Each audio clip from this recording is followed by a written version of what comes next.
5 তারিখ সারা বাংলাদেশের মানুষ ঢাকায় আসবে।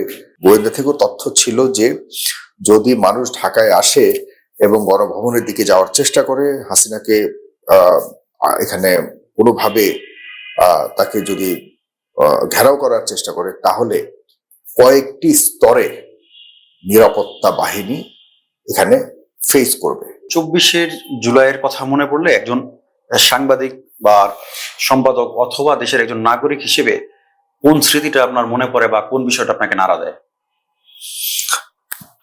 এখনো পর্যন্ত আসলে আমাদের শরীরটা এবং মন প্রাণটা নড়ে ওঠে সেই সময়কাল, সেই সময়ের দৃশ্যগুলো, সেই সময়ের প্রতিটি মুহূর্তগুলো।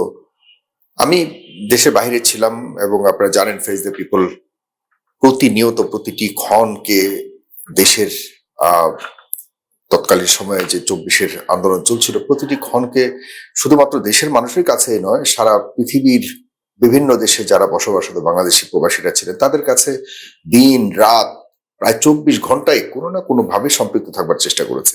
আমাদের যারা ফেস দ্য পিপলের যারা বিভিন্ন উপায়ে কৌশলের সাথে কাজ করেছিল বাংলাদেশ থেকে, তারা কিন্তু জীবনের ঝুঁকি নিয়ে বিভিন্ন জায়গায়, যেখানে আপনার সকল মিডিয়া তৎকালীন সময়ে ফ্যাসিস্ট সরকারের পক্ষে অবলম্বন করে সারা দেশের মানুষকে এবং দেশের বাহিরে থাকা বাংলাদেশি এবং আপনার সারা বিশ্ববাসীকে বিভ্রান্ত করবার চেষ্টা করছিল, তখন আমাদের সাহসী যোদ্ধারা যারা আমাদের ফেস দ্য পিপলের সাথে কাজ করতো বা আমরা একসাথে কাজ করতাম, তারা কিন্তু জীবন ঝুঁকি নিয়ে এই বিষয়গুলিকে তুলে ধরেছে জনসাধারণের কাছে।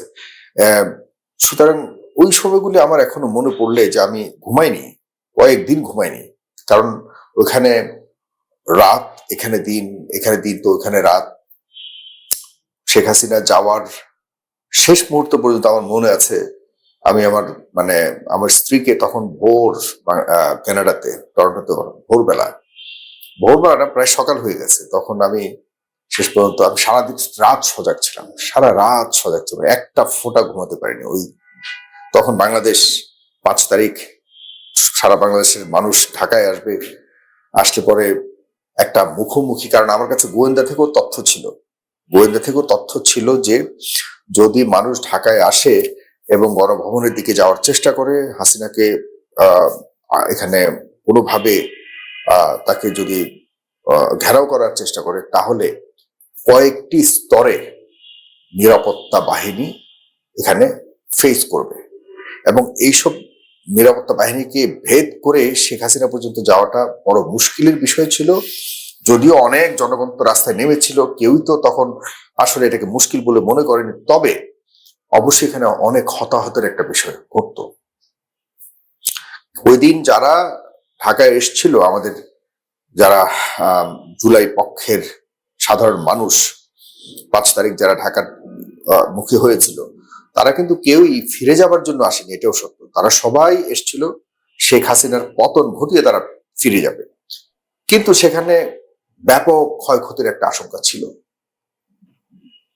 আমার কাছেও সেই তথ্যগুলি ছিল, কিন্তু আমরা আসলে তৎকালীন সময় এইসব ভীতিকর বা ভয় ভীতি দেখানোর মতো কোনো তথ্য কখনোই প্রচার করিনি। আমরা চেয়েছি না এই ঢেউয়ে ভেসে যেতে হবে বাংলাদেশের যে এই দীর্ঘদিন বসে থাকা ফ্যাসিস্ট।